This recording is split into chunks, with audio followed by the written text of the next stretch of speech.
Hello दोस्तों, welcome to the next fact. Thumbnail देखकर आप आए होंगे कि हाँ आज लास्ट 1 मंथ में हमें किस तरीके से पढ़ना चाहिए, क्या पढ़ना चाहिए।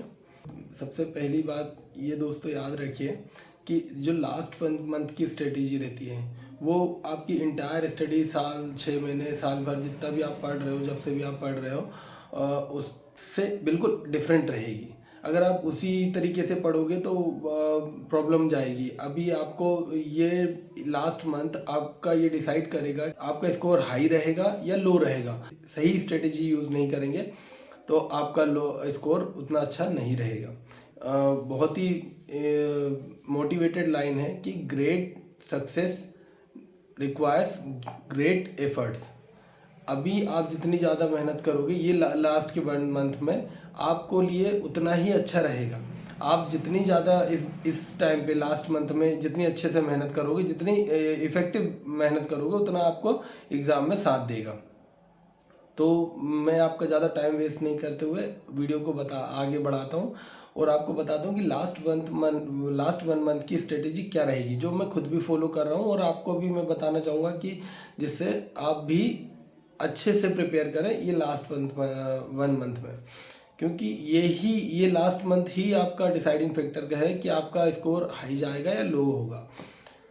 तो सबसे पहले जीएस की बात करूँ तो जीएस पढ़ने वाले दो प्रकार के स्टूडेंट होते हैं। एक जिन्होंने जीएस पूरा पढ़ रखा है, एक बार का सिलेबस पूरा कवर कर रखा है, और एक जिन्होंने अभी ठीक ठाक पढ़ रखा है या थोड़ा बहुत पढ़ रखा है, ज़्यादा नहीं पढ़ा है। तो जिन्होंने अच्छा पढ़ रखा है पूरा, तो उनके लिए तो बहुत ज़्यादा आपको रिवीजन करना पड़ेगा, क्योंकि आपने ज़्यादा पढ़ रखा है तो आपको ज़्यादा रिवीजन भी करना पड़ेगा और सारी चीज़ें कवर करनी पड़ेगी। और जिन्होंने नहीं पढ़ा है तो उनके लिए ये टॉपिक मैं आपको बता देता हूँ, जैसे कि फोक डांस, और इसके अलावा फोक डांस हुए, रिवर्स हुई, पॉलिटी में इम्पोर्टेंट आर्टिकल हुए, इकोनॉमी में 5 ईयर प्लान के बारे में पढ़ना, और उसके बाद लास्ट 6 मंथ का आपको करंट अफेयर पढ़ना है। अभी आप जो जिससे भी करंट अफेयर पढ़ते हो, जैसा भी करंट अफेयर पढ़ते हो, उसकी वीडियोस आप डाउनलोड करके रख लो।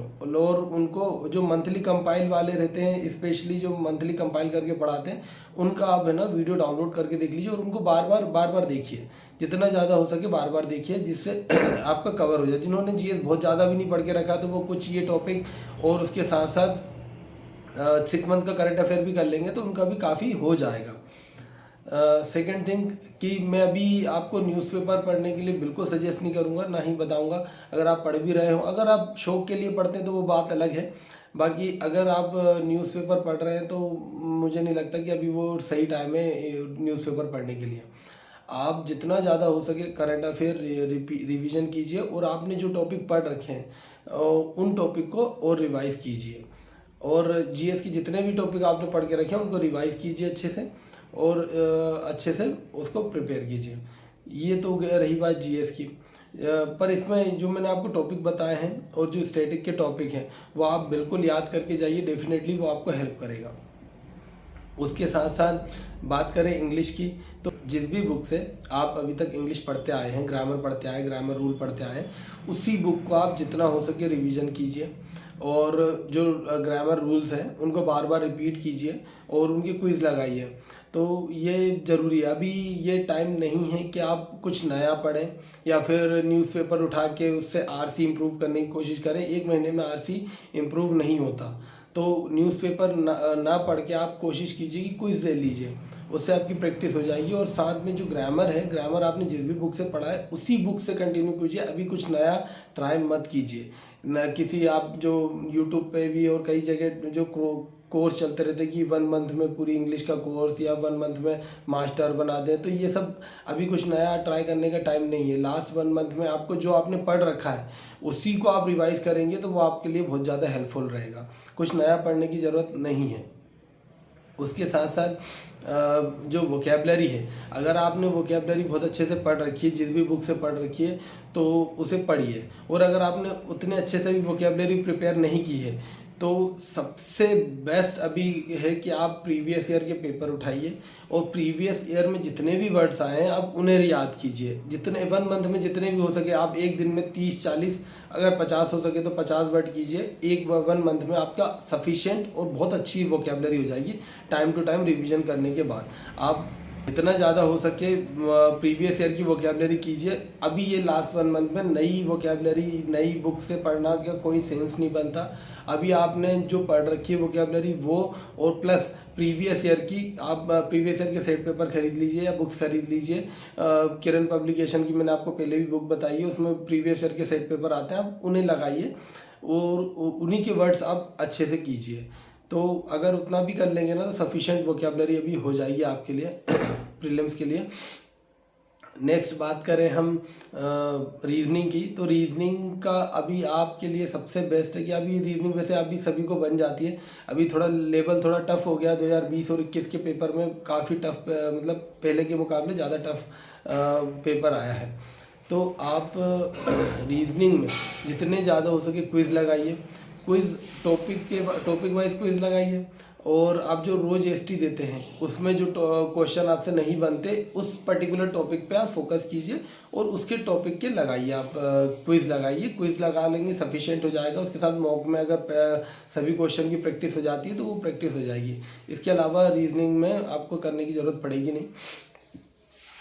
मैथ पोर्शन की बात करूँ तो मैथ अभी बहुत बड़ा डिसाइडिंग फैक्टर रहता है पेपर में, बहुत ज़्यादा मैटर करता है पेपर में। मैथ के लिए आपको जो टाइम है बहुत ज़्यादा देना पड़ता है, क्योंकि टाइम कंज्यूमिंग होता है, तो आपको उसका टाइम रिड्यूस करना के लिए प्रैक्टिस करना पड़ेगा। अभी आप जितना ज़्यादा हो सके उसकी प्रैक्टिस कीजिए, जिससे आपके जिस भी टॉपिक में आपको ज़्यादा टाइम लगता है या फिर प्रॉब्लम होता है उसको कीजिए। अभी मैथ प्रैक्टिस करने के लिए सबसे अच्छा तरीका है आप कोई भी एक बुक उठाइए और उससे टॉपिक लगभग जितने भी पेपर में टॉपिक आते हैं उसके हर एक टॉपिक के 30-30, 40-40 क्वेश्चन, हर एक टाइप का एक क्वेश्चन, 2-2 क्वेश्चन करके हर एक टॉपिक को निपटाइए। और जिस टॉपिक में आपको टाइम लगता है तो उसको, या फिर जो टॉपिक आपसे नहीं बनता उस टॉपिक को आप अभी करिए अच्छे से, किसी वीडियो से समझिए और वीडियो समझने के बाद आप उसे प्रैक्टिस कर लीजिए 20-30 क्वेश्चन। ज़्यादा क्वेश्चन नहीं करने, हर एक टॉपिक के 20-30 क्वेश्चन में आपके लगभग हर टाइप का क्वेश्चन आपका उसमें कवर हो जाएगा। तो हर एक टॉपिक के क्वेश्चन आप वो कर लीजिए, रिपीट कर लीजिए उसमें और उसको प्रैक्टिस कर लीजिए। और स्पीड टेस्ट दीजिए। स्पीड टेस्ट में आपसे जो टॉपिक नहीं बन रहा है, आप जो भी टॉपिक नहीं बनता है उस टॉपिक को आप है ना प्रैक्टिस कीजिए। तीसरी बात, ये सबसे मेन इम्पॉर्टेंट बात है कि अभी जिनकी तैयारी, जो काफ़ी टाइम से तैयारी कर रहे हैं, जिन्होंने 1 या 2 अटैम्प्ट दे चुके हैं एसएससी सीजीएल में, तो वो डेली दिन के 2 मॉक दीजिए। डेली दिन के 2 मॉक दीजिए। और जिनकी प्रैक्टिस अभी बहुत अच्छी नहीं, जो अभी 6 महीने 7 महीने से प्रैक्टिस कर रहे हैं, वो डेली 1 मॉक तो दीजिए ही दीजिए।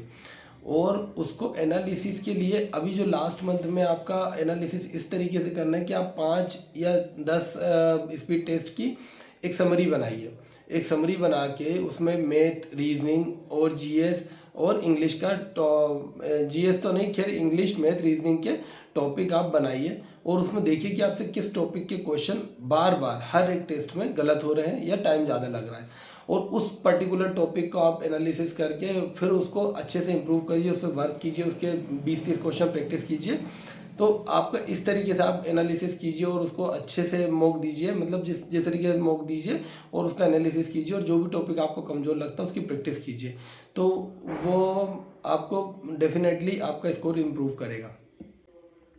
तो ये कुछ छोटे छोटे लेकिन इम्पोर्टेंट बातें थी जो मुझे लगता था कि आपके साथ शेयर करनी चाहिए। 1 महीना बाकी है, दिसंबर में पेपर आपका आ जाएगा, नवंबर का ही मंथ बाकी है आपके लिए प्रैक्टिस करने के लिए, तो अच्छे से प्रैक्टिस कीजिए। और सभी को मेरी तरफ से हैप्पी दिवाली। आप सभी को हैप्पी दिवाली। अगर और अच्छे से दिवाली बनाइए, अपने परिवार के साथ रहिए और अब दिवाली बनाइए और अच्छे से प्रैक्टिस कीजिए। जिन लोगों ने अभी तक चैनल को सब्सक्राइब नहीं किया तो चैनल को सब्सक्राइब कर लीजिए। मैं अक्सर देखता हूं कि मेरी वीडियोस देखते हैं, आप अपने कमेंट में क्वेरीज भी करते हैं, कमेंट भी करते हैं, क्वेरीज भी करते हैं कि जो भी आपको डाउट रहता है आप पूछते हैं, लेकिन चैनल को सब्सक्राइब नहीं करते हैं और वीडियो को लाइक भी नहीं करते हैं। तो कोशिश कीजिए और चैनल को सब्सक्राइब भी कीजिए, और इससे मुझे भी इम्प्रूवमेंट मिले और मैं आपके लिए और अच्छी से अच्छी इन्फॉर्मेशन लाऊं रिगार्डिंग एग्ज़ाम। Thank you.